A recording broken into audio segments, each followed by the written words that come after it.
Olá, pessoal, bem-vindos ao Boas Opções. Não sei se vocês conhecem esse livro, Precisamos Falar sobre Kevin. Quem não conhece, vale a pena dar uma olhada, tem um filme também. Interessante o livro. Mas nesse caso nós não precisamos falar sobre Kevin, nós precisamos falar sobre criptos. E por que o assunto criptos é tão importante para a gente falar, que motiva a falar um vídeo a respeito disso? Bom, a internet está coalhada de gente falando sobre um milhão de coisas. Né? E as maiores cascatas são publicadas, e as maiores coisas são publicadas. E as pessoas induzem, especialmente os iniciantes, a acreditarem em certas falácias, em certas conversas fiadas. E criptos é um material cheio, coalhado, espetacular para isso. E aí nós temos que mostrar aqui, através de números, aquilo que é a verdade. Então, nosso papel é trazer conhecimento, já diz o nome do canal, né? Boas opções, fazer boas escolhas. E é isso que nós vamos fazer agora. Eu vou pedir para vocês um pouquinho de paciência, um pouquinho de nada de paciência, antes de eu entrar diretamente no assunto, porque eu preciso explicar uma coisa para vocês. E essa ilustração que veio à minha cabeça quando eu estava pensando em fazer esse vídeo, eu acho que ela é muito importante. Tá? Bom, eu não sei se vocês têm consciência, mas a Nova Guiné, aquela ilha que tem lá para o norte da Austrália, ela é um local onde foi encontrada. Em 1932 foram encontradas diversas tribos, muita gente, tá? Que vivia lá ainda no tempo das cavernas. Das cavernas não, na chamada Idade da Pedra. Exatamente aquilo, na Idade da Pedra. Eles não tinham instrumentos de metal, eles não tinham uma série de coisas, eles nunca tinham visto uma pessoa de fora, eles viviam na região central da Nova Guiné, uma região extremamente difícil de ter acesso, e as bordas da ilha já tinham sido, vamos dizer assim, colonizadas, mas esse centro não, e estava lá, os caras estavam lá desde o início dos tempos, né? Desde o início da humanidade estavam os caras lá. E esses caras, para vocês terem uma ideia de como é que eles eram isolados do mundo, essa aqui é a cara de um deles quando viu pela primeira vez um homem branco. Você imagina você estar num local em que todas as outras pessoas são parecidas, como nós aqui, né, humanos em geral, né?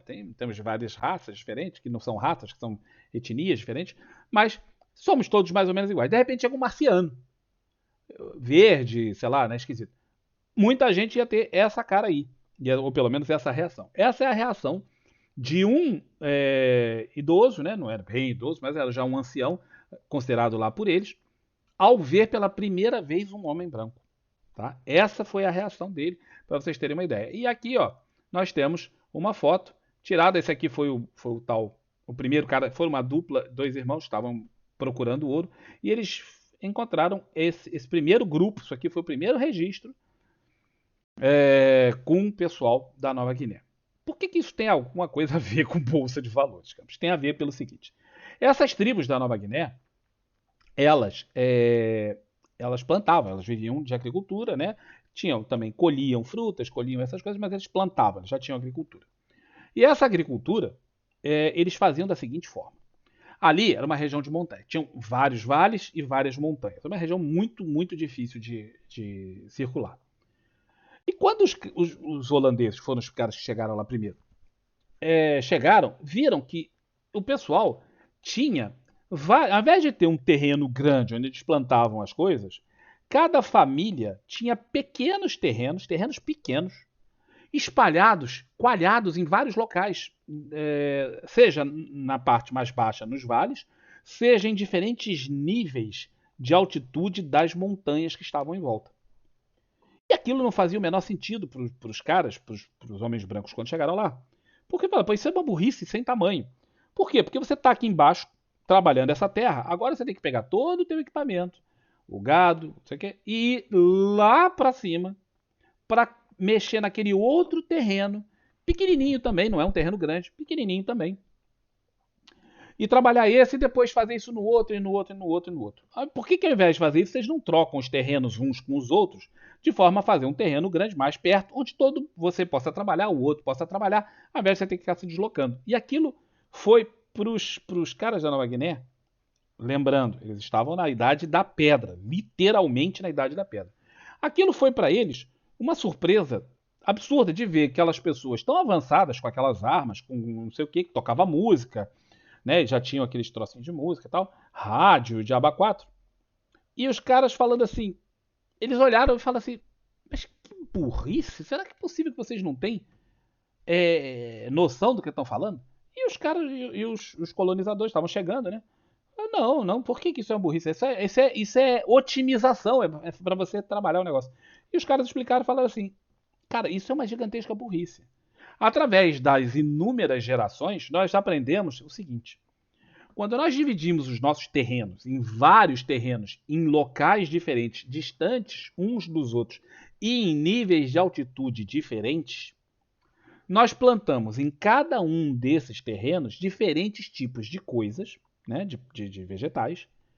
E se vier uma praga, ou um incêndio, ou alguma coisa acontecer com aquele terreno, nós temos os outros que provavelmente não serão afetados pela mesma praga, tal, até porque são vegetais diferentes, em altitudes diferentes, que não deverão ser afetados iguais. Porque se nós fizermos como vocês estão falando tudo junto e der uma praga, um incêndio, alguma coisa ali, nós vamos morrer de fome.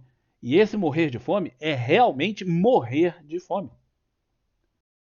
Tá? Então eles dividiam aquilo em vários tipos de terreninhos, em locais diferentes, dava muito mais trabalho, claro, porque o cara tinha que ficar se deslocando para lá e para cá, carregando aquele material todo, para plantar num banana não sei das quantas, no outro banana não sei, uma banana diferente, no outro couve, no outro não sei o quê, de forma a que eles, caso desse errado, eles não morressem literalmente de fome. Essa, pensa, o pessoal do tempo das cavernas, lá da Idade da Pedra, conseguia ter essa ideia. E hoje, né, estamos em 2023, quando eu estou gravando esse vídeo, tá? Os caras estão no equivalente a 10 mil anos atrás, pra você ter uma noção. E hoje as pessoas conseguem não compreender esse conceito tão básico ao fazerem investimentos. Tá? Então, ao não captarem que é através do controle de risco que você evita passar fome, no caso dos caras aqui, era passar fome, e no seu caso é perder todo o seu patrimônio e eventualmente passar fome também, né? Ou passar necessidade, que é através do controle de risco que você vai evitar ter problemas graves na sua vida financeira, na sua vida de investidor.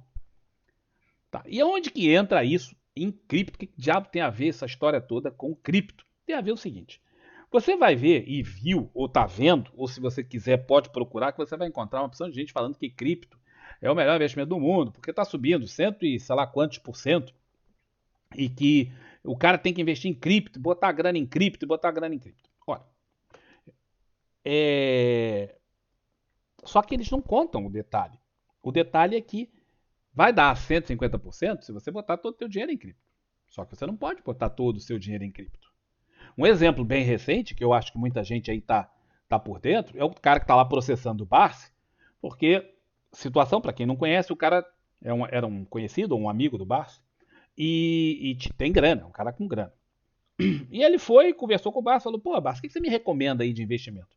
E o Barsi falou com ele, ó, pô, aplica aí na IRBR3, eu tô comprando e vou comprar mais, tal. IRBR3, tal, eu acho que eles vão valorizar muito, não sei se tinha aí um inside information ou não sei. Mas ele falou pro cara. E o cara foi lá e pegou a grana dele, cara. Boa parte da grana dele, quase tudo. E chuchu, como o Barça tá falando, né? Foi lá e meteu aquela porra toda em IRBR3. O IRBR3 caiu 90 e tantos por cento. E o cara perdeu, acho que 15 milhões de reais, um troço assim. Uma desgraça, né? Por mais que o cara tenha dinheiro, a não ser que ele seja, né? Porque, vamos dizer, o cara tem 20 milhões, perde 15, é uma desgraça. E aí o cara agora está processando o Barça. Exatamente o mesmo princípio. Você não coloca, qualquer criança sabe disso, você não coloca todos os seus ovos numa cesta só, porque se ela cesta cair, acabou-se, já era. Bom, então isso entra no que nós vamos falar sobre cripto, que é muito importante. Aqui na tela nós temos a seguinte situação: um capital total de 100 mil reais que alguém tem, e esse alguém vai investir. Só um louco, só uma pessoa louca, literalmente uma pessoa louca, ou completamente ignorante em controle de risco, tá? É que botaria 100% do seu capital, todo ele, em um ativo só. Não interessa qual ativo seja, tá? Mas num ativo só. Por quê? Porque o cara corre um risco alucinado de dar uma zebra com aquilo e o cara perder todo o seu dinheiro. Supondo, você bota o seu dinheiro em cripto, aí você tá lá com o seu dinheiro em cripto, aí aquela exchange, por exemplo, dá um pau danado e tu perde tudo, se conseguir recuperar alguma coisa. Outra situação também é a seguinte, vamos botar aqui, tem que ver qual desses aqui, esse aqui. Ó, esse aqui é um gráfico de BTC. Ah, isso aqui é o início do ano, tá? Isso aqui é o início desse ano, 2023. Ela subiu isso aqui tudo. Beleza. Só que você não sabe se ela vai fazer isso aqui no dia 2 de janeiro. Porque ela podia perfeitamente bem fazer isso que ela fez aqui, ó. Então, se você bota 100% do seu capital no negócio, corre o risco de acontecer isso e você perder uma barbaridade de dinheiro. Então, não se bota 100% do dinheiro num negócio só. Então aqui nós temos os tais 100 mil reais e vamos colocar um cara que seja extremamente agressivo. A maior parte das pessoas não conhece o que se chama uma carteira, chamada carteira Barbell, e que é uma forma de fazer investimentos em que você pega 90% do seu dinheiro, mais ou menos, tá? E aplica numa coisa extremamente segura, e você pega os 10% restantes e aplica num troço assim, especulativo, violento, que você pode ganhar muito, mas você faz essa outra aplicação com 10% do seu capital. Tá? O que? Aquele negócio. Se der tudo errado, você perde 10% do capital, machuca, mas não mata. Né? Aleja, mas não mata. Então aqui eu fiz a simulação. Existem várias formas de fazer a carteira Barbell. Uma delas é com 10%, outra com 5%, outra com 1%. Eu fiz as simulações em termos de valor, quer dizer, o cara tem 100 mil e ele botou aqui nisso. A outra parte, o cara vai ter colocado. Eu botei aqui no Tesouro Direto. No início do ano, o Tesouro Direto estava dando facilmente 12% ao ano. Você conseguia até coisas melhores do que isso, mas eu quis ser modesto e botei 12%. Bom, e aí, aqui eu tenho ativos. Que ativos? Aqui em azul nós temos a BTC e temos aqui Ethereum. BTC, que nesse momento está subindo aproximadamente, tá? Esses números não são exatamente precisos, porque como isso oscila muito, pode estar 155, pode estar 145, né? Porque isso aí oscila de um dia para o outro. BTC subiu desde o início do ano até agora isso, e Ethereum isso. Aí você fala, pô, excelente investimento. É verdade. É um excelente investimento. Um troço que sobe 150%, tá? É muito bom. Só que você não vai botar 100% do seu capital aqui. E é aí que está a conversa fiada do pessoal influencer de internet. Que essa parte, eles não dizem. Eles falam assim, investe em cripto, tal. Mas eles não vão botar 100% do dinheiro deles em cripto. Por quê? Porque eles sabem que o risco é gigante. O risco é acontecer algo parecido com isso. Assim como subiu, podia ter descido. Você nem sempre acerta o fundo. Aqui o início do ano foi exatamente o fundo. Mas imagina alguém que tenha colocado o dinheiro não no início do ano, mas no meio do ano passado, o cara estava com esse drawdown aqui. O cara tinha perdido quase 50% do capital dele antes de ver o dinheiro recuperar agora. Então, muito cuidado. Isso eles não contam. Aí então tem aqui a BTC, a Ethereum, como elas são muito correlacionadas, muita gente aplica numa e noutra, eu botei aqui também uma média entre as duas. Se o cara tivesse botado metade do dinheiro numa e metade na outra. E aqui nós temos as ações.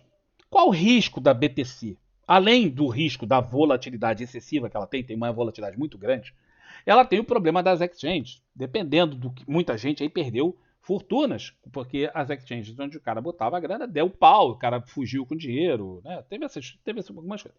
Ah, isso pode acontecer? Pode acontecer a qualquer momento, tá? Como é um mercado não regulamentado, isso pode acontecer. Por outro lado, o mercado da bolsa de valores, ele é regulamentado. Qual o risco que você corre? A empresa quebrar. A empresa pode quebrar, a empresa pode falir. Pode dar um pau igual deu Americanas, né? Um troço aí, um problemão desgraçado no balanço, tal, aí vem corrigir, o ativo cai, sei lá, 90%. E a própria IRBR caiu, o exemplo que eu dei do cara, caiu também uma barbaridade. Agora está até subindo, mas caiu uma barbaridade.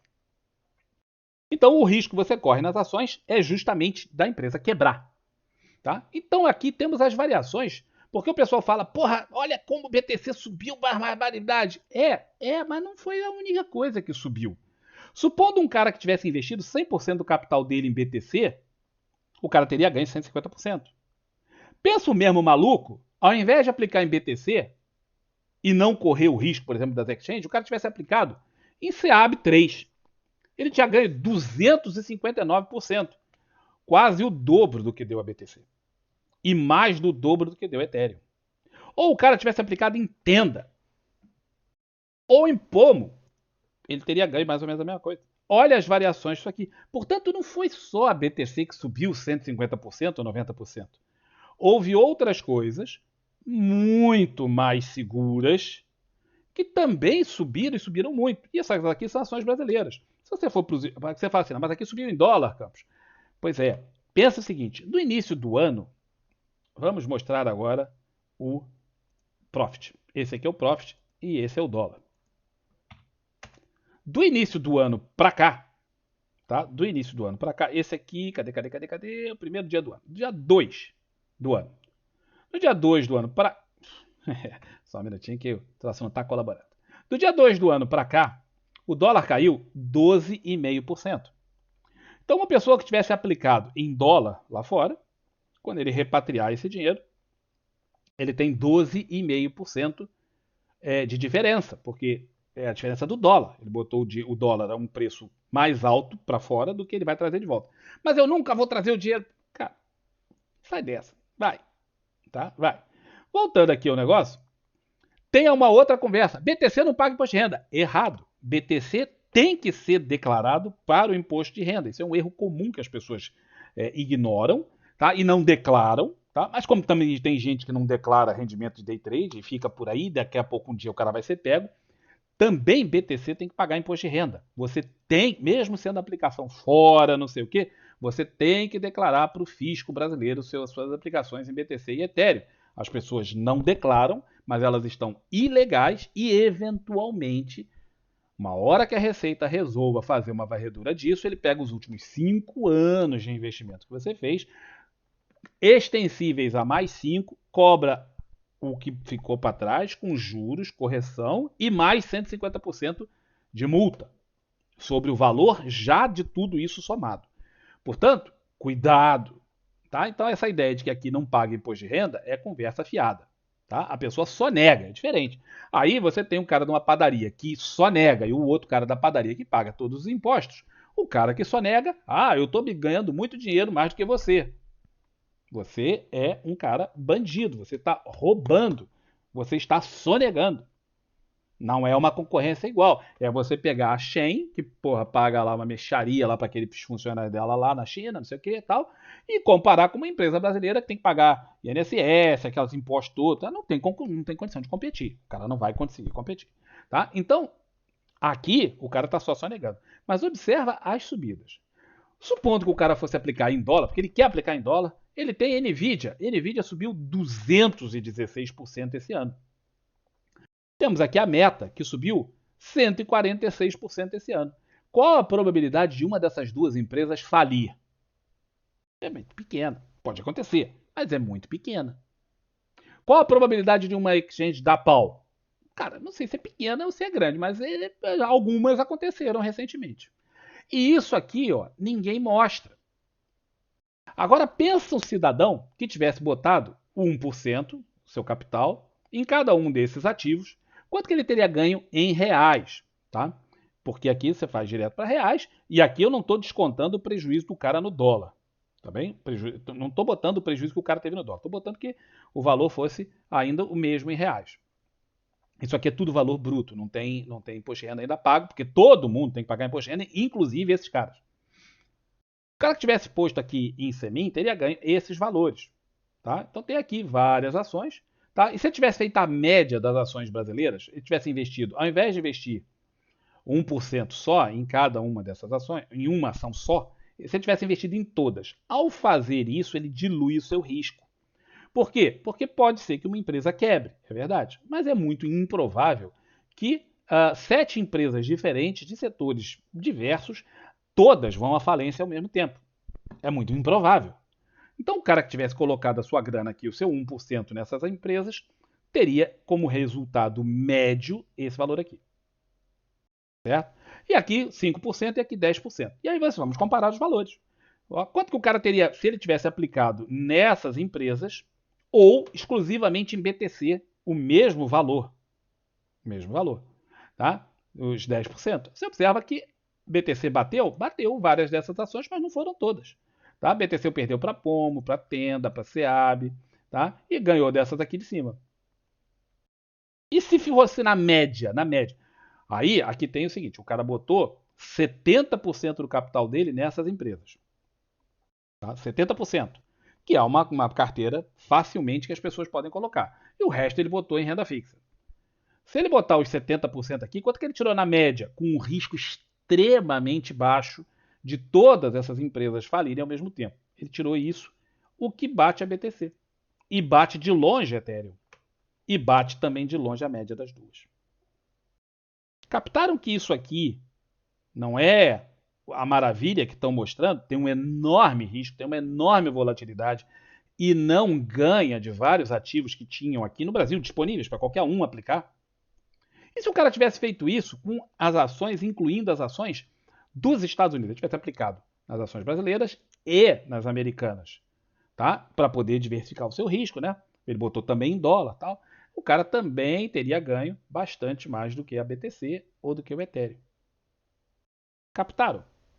Como dizer que isso aqui é a maravilha das maravilhas é um erro grave, especialmente do ponto de vista de controle de risco. Porque eu botei todo o meu dinheiro aqui. Tá bom, é a mesma coisa que o cara pegar e botar todo o seu dinheiro em SEAB. Quanto que ele teria ganho? Muito mais em SEAB. Muito mais em Tenda. Mais ainda, mais do que o BTC, em Pomo. Agora, você conhece alguém que é louco o suficiente para pegar todo o seu dinheiro e meter em SEAB?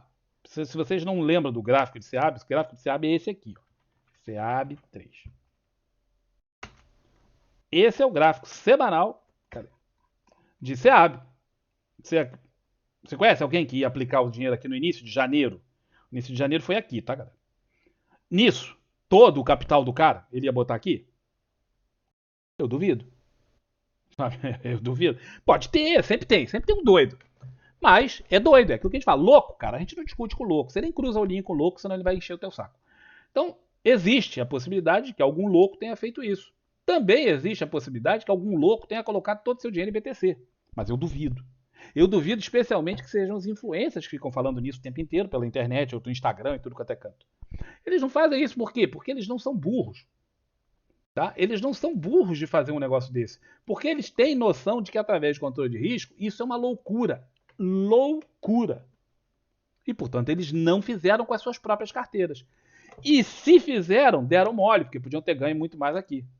Aí o cara fala, pô, mas ele não sabia que CEAB ia subir, e nem você que BTC ia subir, ué. Você também não sabia. Você fez uma aposta. E o cara aqui também fez uma aposta. E melhor, se ele fez uma aposta em 7 ativos diferentes, ele conseguiu um bom resultado. Com um risco ridiculamente baixo. Então a ideia é mostrar que essa conversa fiada de que o cara que investe em BTC vai ficar multibilionário, não sei o quê, é risível. A gente tem que rir disso. Rir do cara quando fala, porque você fala assim, cara, ou você é louco ou você é burro. Não tem um intermediário. Por quê? Porque ou você é burro e aí você está fazendo uma idiotice de investir dinheiro sem nenhum tipo de controle de risco, com detalhe. Isso aqui não dá para fazer hedge legal disso, não tem como fazer hedge legal disso, e tem como fazer disso. Então, se der um pau geral, você tem como fazer hedge aqui, mas não tem ali, tá? Assim como tem como fazer também de NVIDIA e de Meta. Então, o que o cara tá te vendendo é um peixe, rapaz, é um peixe podre, disfarçado. Mas as pessoas vão cair nisso, claro que vão, porque os iniciantes não sabem disso. Eles não fazem essas contas, eles não sabem disso, eles não foram lá ver que, poxa, e se o cara botou isso aqui, sei lá, pô, numa ação excelente como o GPA, excelente como o GPA, pô, ganhei menos do que a Nvidia, é verdade, mas porra, ainda que o cara tenha ganho menos, olha o que o cara está investindo, cara. O GPA é uma empresa sensacional, sabe? Algumas dessas ações aqui pagaram dividendos ao longo desse ano. Então tem esse outro detalhe, não está computado aqui, tá? Ou o cara que meteu toda a grana em Nvidia, o cara fala, porra, por quê? Porque, sei lá, achei que a Nvidia vai bombar e o cara meteu a grana lá em Nvidia. Ele ganhou 50% a mais que o outro cara. Captaram? Não caiam nesse tipo de conversa fiada de internet o tempo inteiro. E é por isso que a gente botou aqui o negócio do Kevin. Tá? Quando vocês forem investigar sobre, quem não conhece, precisamos falar sobre Kevin, sobre o livro, que depois deu origem ao filme, vocês vão entender Por que que eu fiz questão de botar isso aqui, cortar e botar criptos? Tá? Sugiro que vocês deem uma pesquisada. Porque isso aqui é a realidade.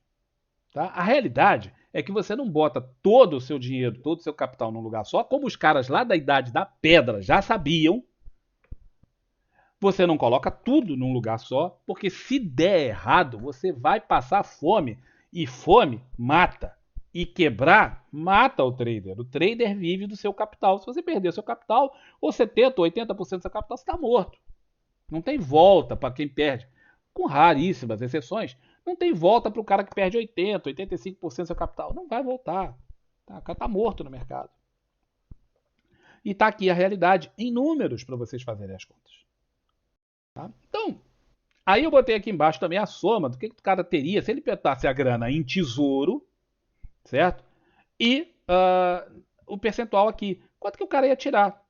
Vê que o cara lá de Seabra faturou. Por quê? Porque o tesouro deu uma grana violenta, né, ao longo do ano. Pensa o cara que botou dinheiro, por exemplo, em Ethereum, e o outro que botou o dinheiro, eu não estou nem botando 100%, cara, vamos dizer, o cara que botou aqui 10% ali e o cara que botou no tesouro. Sabe qual é o risco do tesouro direto? Zero. Risco? Zero. Nenhum, não tem risco nenhum. O cara ganhou mais do que Ethereum, ganhou menos que BTC, sim, mas ganhou muito pertinho do que a média dos dois, se você aplicou, porque eu também duvido que o cara meta tudo num só, muitas vezes bota nos dois, e o cara faturou isso aqui. E olha, risco zero, zero, nenhum. Simplesmente levar até o vencimento e resgatar o seu dinheiro. Captaram? Com detalhe, como os juros de lá para cá caíram, né? O cara ainda tem a valorização. Se for fazer a marcação a mercado e o cara resolver sair antes, era capaz de ele ainda ganhar muito mais que isso. É capaz de, na descida dos juros, isso aqui, ao invés de esperar até o vencimento, o cara ter ganho muito mais do que esses 10.800 aqui. E é capaz dele ter chegado em ganho disso, muito provável. E pode ter chegado perto daquilo ali. Botei aqui o Ibovespa também, tinha esquecido de falar do Ibovespa, para mostrar que quem investiu no Ibovespa, o BOVA11, realmente ficou lá para trás. E é só com isso aqui que os caras comparam. O cara pega, ó, BTC, quanto é que deu? Olha BOVA. Olha aqui, ó, 150 contra 16. Não. Vamos comparar com o resto também, ó. Vamos comparar com a galera que subiu forte também, sem que você soubesse que ia subir. Porque aqui era aposta. Aqui também. Várias dessas ações estavam ruins. Não eram todas, mas tinham várias dessas ações que estavam muito ruins. Igual o BTC estava muito ruim em janeiro desse ano. Então, essa conversa fiada de que porque ganhou, não sei o quê, porque o cara ficou rico, milionário, tá com o BTC, tá bom. Ele foi um apostador com sorte. Sorte acaba. Uma hora a sorte acaba. Apostadores que vão para o cassino só para jogar na sorte vão sair de lá sem dinheiro. O cassino sabe disso. É só uma questão de tempo. Ele vai ficar jogando. A sorte está com ele. Daqui a pouco a sorte sai e ele perde tudo. Acabou. E ele vai embora. Ele perde dinheiro. O cara que é apostador profissional, ele não vai pro cassino apostar na sorte. Ele não vai para aquela maquininha que bota aquela moedinha, puxa a alavanca, fica aquele bagulho rodopiando lá para dar uma. Aquilo é sorte. Sua chance naquilo é ridiculamente baixa. Tá? O cara não vai fazer isso. Onde que ele vai jogar? Ele vai jogar no poker ou no blackjack. Aonde as chances dele são grandes se ele tiver qualificação para apostar. Não são jogos de sorte. São jogos de capacidade de jogar. Aqui, o cara que veio aqui e botou 100%, ou uma grande parcela, não podia botar 50% do dinheiro dele aqui, ele foi um apostador que deu sorte de ter ganho. Podia ter acontecido algo mais ou menos assim, e ele tomar um belíssimo sarrafo e perder ali uma imensidão de dinheiro, como aconteceu com o amiguinho do Barça lá, ó, que resolveu seguir o conselho do cara, pelo que ele diz, né? Isso é só notícias que estão saindo nos jornais, na imprensa. E se ferrou. Então, a realidade é isso aqui, galera. Sem controle de risco, você está morto no mercado. Morto, destruído. É só uma questão de tempo. Você é um jogador com sorte. Sorte que pode estar do seu lado ou não, ou pode estar do seu lado durante um tempo e depois não. Lembre-se disso. Tá? Se você não operar com controle de risco e fizer esse tipo de aposta aqui, pode dar certo uma vez, pode dar certo até 2 vezes, mas eventualmente a sua sorte vai acabar e você vai encontrar o cara que fez um investimento aqui, ó. Pensa, tá rompendo o topo histórico, vou investir aqui. O cara que fez isso amargou, se ele ficou, ele ainda está amargando 50% de prejuízo. Disso ninguém fala. Ah, porque eu peguei do início do ano, ganhei. Mas se você pegou no início do outro ano, você está amargando 50% de prejuízo ainda. Depois de ter amargado, porra, sei lá, 70%, 80% de prejuízo. Será que o cara segurou? Ou ele saiu antes? Boa parte terá saído antes. Boa parte não terá conseguido ficar. Você tem 100 mil reais aplicados. Daqui a pouco você tem 20. O cara desespera. O cara tinha 100 mil ali, agora ele não está nem com 100 mil. Ele está com 50 e poucos aplicado daquele negócio. Porque voltou mais ou menos a metade. Então, não seja o jogador com sorte. Não conte com isso. Você não vai... Cara, a sorte vai acabar. Acredite em mim. A sorte vai acabar. É só uma questão de tempo. Seja um investidor profissional. Seja um jogador profissional. Não seja o amador com sorte. Não vai na história, conversa fiada de YouTube, internet, Instagram, cursinho, conversa fiada desse povo. Vocês vão explodir. É só uma questão de tempo. Faça a sua parte. Estude. Não quer estudar o meu livro? Não tem importância, tá? Tem milhões de livros de controle de risco por aí. Escolha um, estude, aprenda controle de risco. E controle de risco não é stop, tá? Pelo amor de Deus. Porque eu vou botar o alvo 2 vezes maior que o stop. Isso não é controle de risco. Tá longe de ser. Ok? Tá muito longe de ser. Então aprenda sobre isso. Considerem isso aqui, reveja esse vídeo, ouça a história dos caras lá da Idade da Pedra, que já sabiam disso, e plantavam, tinha um trabalho desgraçado para carregar aquelas coisas montanha acima. Mas sabiam que se desse pau em 1 ou 2 ou 3 dos campos deles, os outros seriam suficientes para eles pelo menos não morrerem de fome durante a época ruim. E eles teriam mais uma oportunidade de sobreviver. Se tudo desse errado, se eles plantassem tudo num lugar só, eles perderiam. E isso foi uma lição que os colonizadores aprenderam lá e ficaram espantadíssimos com isso. Tá? Então tá aí uma explicação para vocês a respeito disso. Quem quiser aprender manual de controle de risco, tem uma descrição no vídeo, onde você pode ter esse livro para comprar, tá? E estudar controle de risco. E nunca mais cair na conversa fiada desses loroteiros, cascateiros, mentirosos, conversa fiada que estão na internet dizendo que o cara meteu 100% do dinheiro dele em cripto, que eu tenho certeza absoluta que ele não meteu. Um detalhezinho, tá? Eu nem tô falando que se o cara é maluco e botou 100% do dinheiro dele em cripto, ele também poderia falar que ele pegou e comprou, vamos dizer, em Vale. O cara poderia ter vindo aqui e falar assim, pô, o que eu vou fazer, né? Não tô fazendo nada, tô de bobeira. O que eu vou fazer? Eu vou comprar aqui, ó, por exemplo, vamos pro semanal. No início do ano, não. Mas ele poderia ter falado assim, agora no meio do ano, ou vamos dizer assim, lá para meados do ano passado, né? Julho e tal, o cara falou, vou comprar aqui uma call longa de Vale por uma mixaria. Qual? Essa aqui, ó. O preço estava aqui. Ele vai comprar aquela. Vou comprar por uma mixaria, vai valer, sei lá, 1 centavo. Mas vou comprar.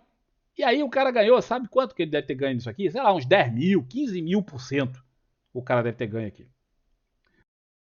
Não vou nem entrar nesse mérito. Por quê? Porque o cara é louco. Porque o cara é louco de botar o dinheiro todo dele numa opção. Isso é loucura, tá? Isso é loucura, isso é completamente louco. Ninguém faz, tenho certeza que ninguém faz, só um cara que rasga dinheiro. E o cara teria ganho aqui, sei lá, 10 mil, 15 mil%. Certo? Então, sempre vai ter alguém para te contar uma história fiada. Cabe a você, como um adulto que você é, ou deveria ser, não acreditar em conversa fiada mais, porque conto da carochinha é para criança, você já não é mais uma criança, e você deveria saber o que está fazendo. Se não sabe, você é um apostador com sorte, e a sorte, como eu já disse antes, ela acaba. Um abraço para todos vocês, até um próximo vídeo. Tchau, tchau.